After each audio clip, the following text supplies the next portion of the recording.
हनुमान साय कुमार, सहचार्य हिंदी, राजकीय महाविद्यालय बैर, BA भाग प्रथम के हिंदी साहित्य के सभी विद्यार्थियों का इस ऑनलाइन कक्षा में स्वागत है।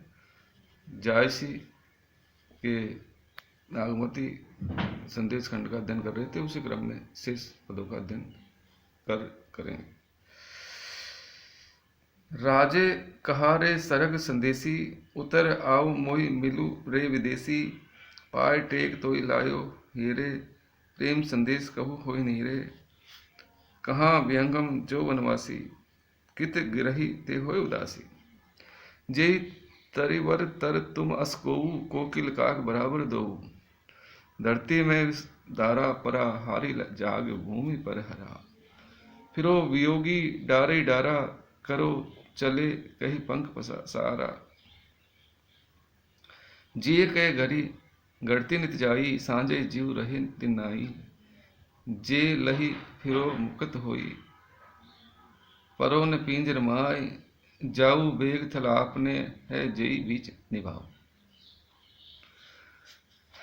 इस पद का प्रसंग यह है कि जब नागमती का संदेश ले जाने वाला पक्षी ने राजा रतन सेन से नागमती की विरह दशा का वर्णन किया,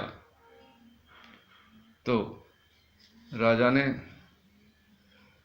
उस पक्षी से कहा कि ए पक्षी, राजे कहा रे सरग संदेशी। संदेश यानी संदेश देने वाला, सरग यानी आकाश में, रे यानी अरे। अरे आकाश, ए पक्षी, तू आकाश से मुझे संदेश सुनाया है, नागमती का संदेश तूने आकाश से सुनाया है। उतर आओ मोई मिलो विदेशी, हे विदेशी, तू आकाश से नीचे उतरा, लौटा और मुझसे मिल। मैं तुझसे मिलने की कामना रखता हूँ और समाचार ही पूछना चाहता हूँ। पाय टेक तो ही लायो हीरे, क्योंकि तूने नागमती का विरह संदेश सुनाया है, इसलिए तू पाय टेक, जमीन पर उतर कर अपने पैर रख। तो ही लायो हीरे, मैं तुझे अपने हृदय में स्थापित कर लूँ, बसा लूँ। तू मेरे लिए बहुत प्रिय है।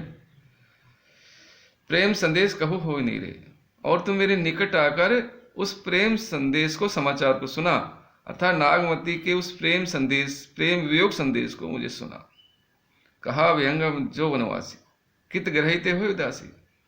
राजा की बात को सुनकर उस पक्षी ने कहा कि हे वनवासी, कहा विहंगम यानी पक्षी ने कहा, जो वनवासी, जो व्यक्ति वनवासी हो जाते हैं, योगी बन जाते हैं, कित ग्रहिते हुए उदासी, वो भला गृहस्थी से उदासीन क्यों नहीं होंगे। कहने का अर्थ है उन्हें गृहस्थ से क्या लेना देना। जे तरवर तर तुम असको, कोकिल काग बराबर दो। हे राजा, तुम जिस पेड़ के नीचे बैठे हो, उस पेड़ के लिए कोकिल काग बराबर दो। कोयल और कौवा दोनों बराबर है। चाहे कोई भी बैठे, पेड़ का स्वभाव है शीतलता देना, छाया प्रदान करना, इसलिए ये फर्क नहीं पड़ता कि इस पेड़ के नीचे कौन बैठा हुआ है। धरती में विष धारा परा। आगे वो पक्षी कहता है कि राजा, इस धरती में तो विष का चारा, विष धारा या विष की धारा बहती रहती है। विष धारा का अर्थ चारा भी होता है, और धारा यानी प्रवाह होता है कि इस पृथ्वी के अंदर तो विष की धारा प्रभावित होती रहती है। हारिल जाग भूमि पर हरा, इसलिए हारिल पक्षी ने ये जानकर कि पृथ्वी पर विष की धारा बहती रहती है, इसलिए उसने भूमि पर हरा, भूमि को ही त्याग दिया है, अर्थात पृथ्वी पर वास करना ही छोड़ दिया है। वह केवल पेड़ पर रहता है, उतरता ही नहीं, नीचे पैर नहीं रखता। फिरो वियोगी डारे डारा, और मैंने भी ये अच्छी तरह जान लिया है, यही बात मैंने भी जान ली है, इसलिए मैं वियोगी होकर एक डाल से दूसरी डाल पर बैठता रहता हूँ, अर्थात घूमता रहता हूँ। करो चले कहें पंख पसारा, और करो चले का अर्थ है जहां मैं जाना चाहता हूं, कहे पंख पसारा। पक्षी कहने लगा कि मैं जहां कहीं भी जाना चाहता हूं तो पंखों को फैलाकर चला जाता हूं, उड़ जाता हूं, चला जाता हूं। जिए के घड़ी घटते नहीं जाई। इसलिए हे राजा, ये जो प्राण है, प्राणों की जो घड़ी है, घड़ी प्राण घड़ी घड़ी रोजाना घटते जाते हैं, कम होते जाते हैं। ये जीवन प्रत्येक घड़ी यानी घड़ी घड़ी धीरे धीरे कम होता जाता है। सांझे जिए रहे दिन नाही, पता नहीं ये जीवन जो सायकाल को सांझ को था, वो पता नहीं अगले दिन रहेगा या नहीं रहेगा। मनुष्य जीवन का कोई भरोसा नहीं है, क्योंकि ये प्रत्येक क्षण घटता रहता है। तो इसमें इस पंक्ति में जायसी ने संसार की नश्वरता और मनुष्य जीवन की नश्वरता पर प्रकाश डाला है या व्यंग किया है कि मनुष्य जीवन का कोई भरोसा नहीं है। टेढ़ा कथन है काकपकरोती। जो लही फिर मुक्ति होय परो निज पिंजर माई, जाऊ वेग थला आपने है जही बीच नहीं भाव। आगे बहुत ही ज्ञानवर्धक कथन वो पक्षी कहता है कि हे राजा, जो लहो फिरो मुक्ति हो, जब तक मैं स्वतंत्र होकर घूम रहा हूं। मुक्त यानी मुक्त का अर्थ है स्वतंत्र।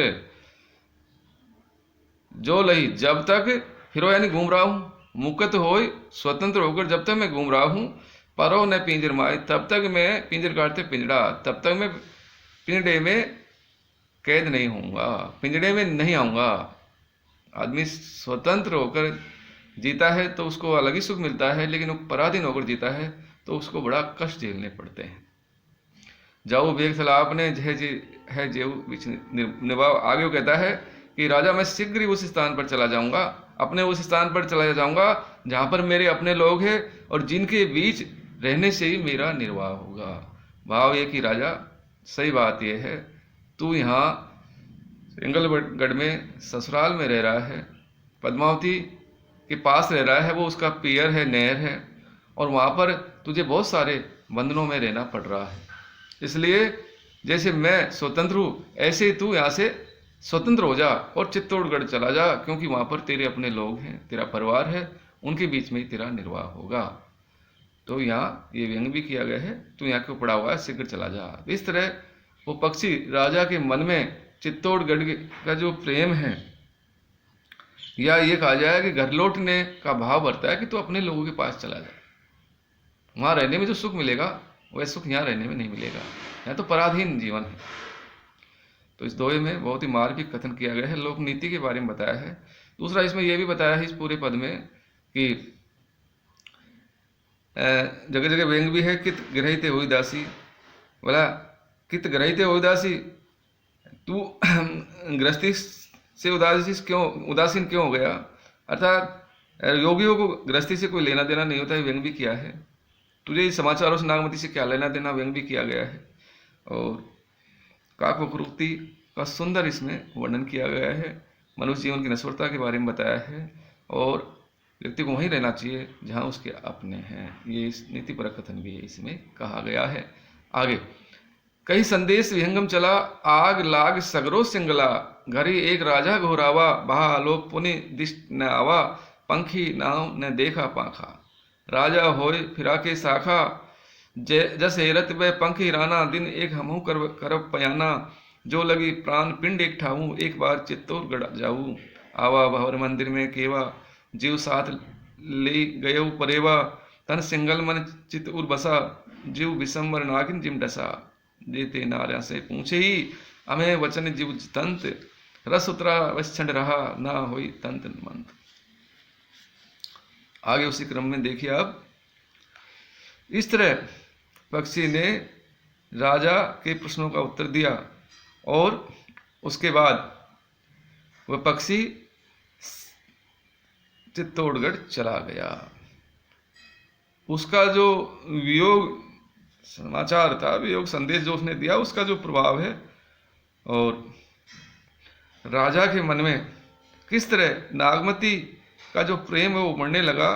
एक आ जाए नागमती की स्मृति हो आई, स्मरण करने लगा और मन जैसे चित्तौड़गढ़ ही चला गया हो, मन बड़ा ही व्याकुल हो गया। उसी का इसमें वर्णन किया गया है। क्या संदेश विहंगम चला, इस तरह वह नागमती का जो पक्षी था, संदेशवाहक पक्षी था, उसने राजा से नागमती का जो संदेश कहा या संदेश लाया था उसको दिया और चला गया। आग लाग सगरो सिंगला, उसका प्रभाव ये पड़ा कि वह विरह अग्नि से भरा हुआ जो संदेश था उससे पूरे सिंगल प्रदेश में आग लग गई। कहने का अर्थ था पूरा सिंगल द्वीप व्याकुल उठा। करे एक राजा गोरावा भालोप पुनः दृष्टि न हुआ। और वो पक्षी जब लौट चला गया, भालोप तो अदृश्य हो गया, पुनः दृष्टि न हुआ, वो राजा की दृष्टि में फिर से नहीं आ सका। घर ही एक राजा गोरावा, घड़ी भर, एक घड़ी भर तो राजा ने उस पक्षी को पुकारा कि भाई तुम कहाँ चले गए। गोरावा यानी पुकारा, चिल्लाया जोर जोर से, पक्षी को बुलाया उसने। पंखी नाव ने देखा पाखा, न तो पक्षी दिखाई दिया और न उसके पंख दिखाई दिए, अर्थात वह अदृश्य हो गया। राजा होई फिरा के साखा, और राजा के मन में शंका लौट आई, संदेह हो गया, अर्थात अनेक प्रकार की वो शंकाएं उसके मन में उत्पन्न हो गई कि पता नहीं क्या हो गया, चित्तौड़गढ़ में क्या हुआ है, क्या संदेश लेके आया था। जस हेरत वह पंख हिराना, जिस तरह राजा उस पक्षी को पंख हिराना, जिस तरह देखते देखते वो पक्षी लुप्त हो गया, दृश्य हो गया।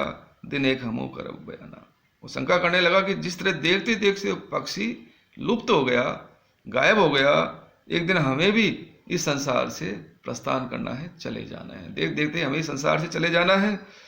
और ये बात समझ में आ गई कि निश्चित रूप से मनुष्य जीवन नश्वर है, पता नहीं कल रहेगा या नहीं रहेगा। ये बात उस पक्षी ने बताई थी।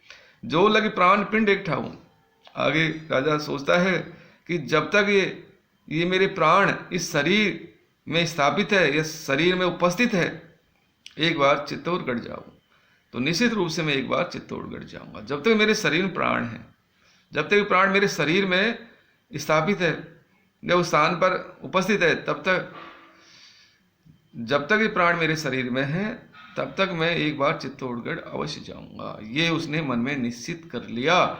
आया अब हमारे मंदिर में केवा, जीव साथ ले गयो परेवा। परेवा वैसे तो कबूतर के अर्थ में आता है, लेकिन पक्षी के अर्थ में आया है।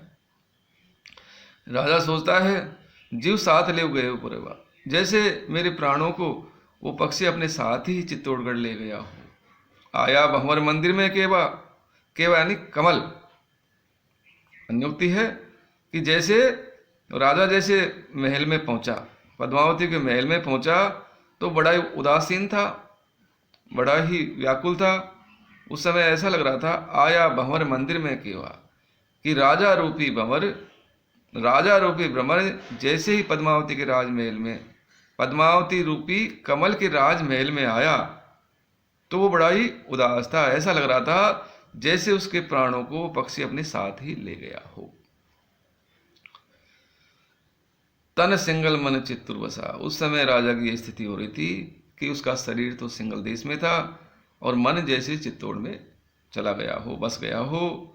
मन विरोधाभास है, जब शरीर सिंगल द्वीप में है तो मन भी वहीं होना चाहिए, लेकिन विरोध सा आवास होता है, इसलिए विरोधाभास है, अलंकार है। तन सिंगल मन चित्तुर बसा, जीव विसंबर नागिन जिम डसा, और उस समय ऐसा लग रहा था जैसे नागमती रूपी नाग ने उसको डस लिया हो और उसके प्राण बेसुध हो गए हो, इस विष से युक्त हो गए हो, ऐसा लग रहा था। अलंकार है। जेती नार हस पूछई अमे वचन हित तंत, रस उतरा विष छंड रहा ना होई तंत्र मन। जब राजा राजमहल में आया तो वहां पर जितनी भी स्त्रियां थी और रनिवास में जितनी भी राजकुमारी या रानियां थी, वो हंस हंस कर राजा से पूछ रही थी। जीती नारी हंस पूछी, जितनी भी नारियां थी हंस हंस कर राजा से पूछ रही थी। हमें वचन, अमृत वचनों में, मीठे वचनों में, मधुर वचनों से पूछ रही थी। जीवतंत्र, उस जीवतंत्र का अर्थ है राजा के मन की बात पूछ रही थी कि ये बताओ, तुम्हारे मन की, उसकी मन की बात पूछ रही थी, तुम्हारे मन में क्या है। जितनी भी राजमहल में नारियां थी वो अमृतमय वचनों में राजा के मन की बात पूछने लगी। रस उतरा विष छंड रहा ना हुई तंत्र मत, लेकिन राजा की यह स्थिति बनी हुई थी कि पद्मावती के प्रेम का जो मद है वो उतर चुका था और नागमती के वियोग विष उसके ऊपर छंड रहा था। ना हुई तंत्र, जिसका न कोई इलाज था न कोई मंत्र था। कहते हैं जब किसी को सर्प खा जाता है तो मंत्र से उसके विष को उतार लिया जाता है या फिर उपचार के द्वारा उसको उतार दिया जाता है। तो यहाँ पर नागमती के प्रेम का जो मद था, रस था, वो तो उतर गया था, और नागमती की वियोग वेदना रूपी विष उस पर छंड रहा था। वे नागमती का स्मरण करके बड़ा व्याकुल हो रहा था। ना वही तंत्र न मंत्र, और उस विष का न तो कोई उपचार था और न कोई मंत्र था, अर्थात कोई इलाज नहीं था। वो बड़ा ही दुखी हो रहा था। आया भंवर मंदिर केवा, जीव साथ ले गया परिवार। इसमें अन्योक्ति अलंकार है। जहाँ प्रस्तुत के माध्यम से प्रस्तुत की व्यंजना की जाए वहाँ अन्योक्ति अलंकार होता है। और नागमती का जो विरह संदेश पक्षी ने राजा को सुनाया, तो उस राजा के ऊपर और सिंगल देव पर उसके प्रभाव का सुंदर ढंग से इसमें वर्णन किया गया है। तन सिंगल मन चित्रबसा, विरोधाभास और उपमालंकार है।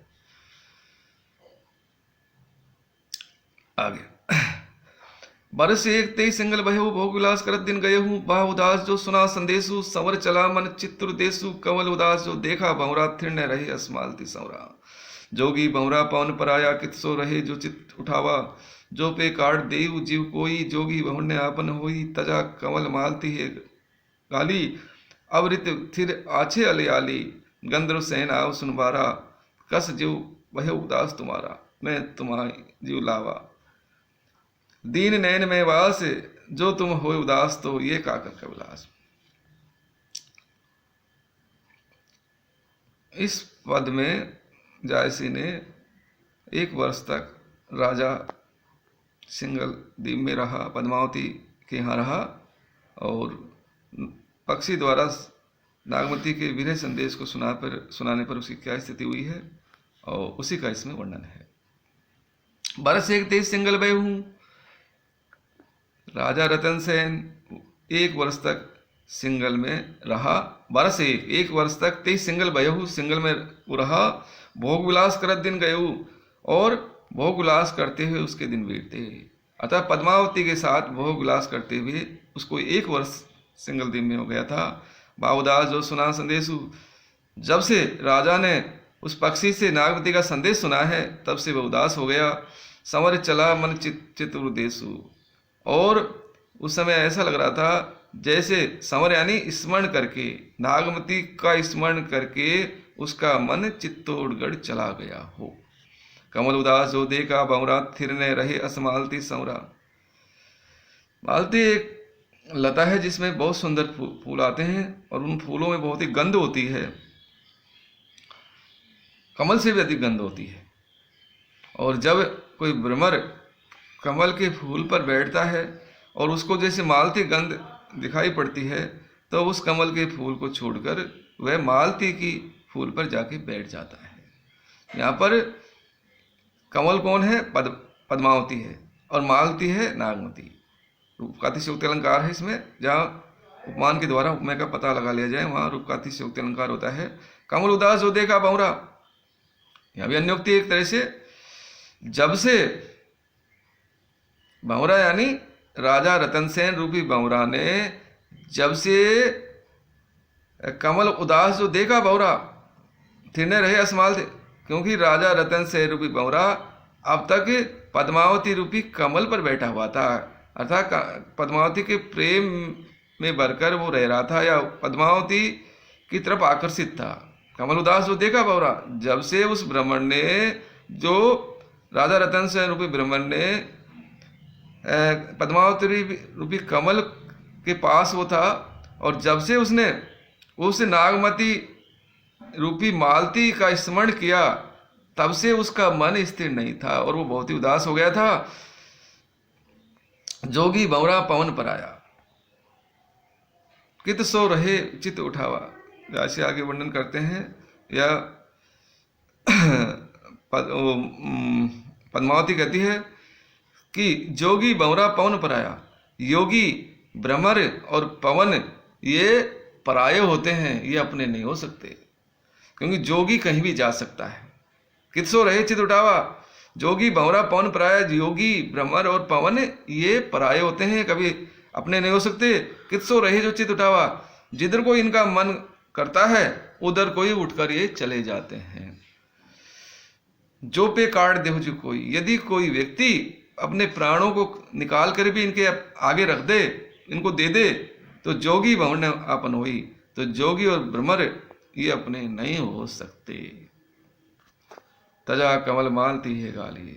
अब राजा ने, अब इस राजा रतन सेन रूपी भ्रमर ने, पद्मावती कह रही है कि हे सखियो, अली यानी सखी, अली यानी भ्रमर, इस सखियो, इस राजा रतन सेन रूपी इस भ्रमर ने पद्मावती रूपी कमल को त्याग दिया है, मालती है गाली, और नागमती रूपी मालती को अपने हृदय में बसा लिया है। अब कित थिर आछे, अब भला ये यहाँ पर क्यों रहेगा, अब इसका मन स्थिर कैसे रह सकता है। गंधर्व सेन आओ सुनबारा, कस जीव भय उदास तुम्हारा। इसी बीच में पद्मावती के जो पिता थे गंधर्व सेन, वो आगे और उन्होंने समाचार सुना, महारानी समाचार सुना, और समाचार सुनकर उसने राजा से पूछा, राजा रतन सेन से पूछा, कत जीव भय उदास तुम्हारा। हे राजा रतन सेन, ये बताओ तुम्हारा मन उदास क्यों है। मैं तुम्हें जीव लावा दीन नैन में बास, जो तुम हो उदास तो ये काकर कबिलास। आगे वो राजा कहने लगा कि हे रतन सेन, मैंने तुम्हें अपने हृदय में बसाया, जीव लावा मैंने तुम्हें अपने हृदय में बसाया, दीन नैन में बास और नेत्रों में बसाया, अर्थात तुम्हारा बहुत आदर सत्कार किया, बहुत सम्मान किया, जो तुम हो उदास तो ये काकर का उदास। इसलिए बताओ फिर ये जो स्वर्ग के समान जो भोग है, फिर ये किसके लिए, अगर जो तुम हो उदास, तो इस तरह तुम उदास हो जाओगे, तो जो मेरा वैभव है और जो भोग विलास के यहाँ साधन है, और तो ये किसके लिए होंगे, तुम उदास क्यों हो, मुझे कृपया ये बताओ।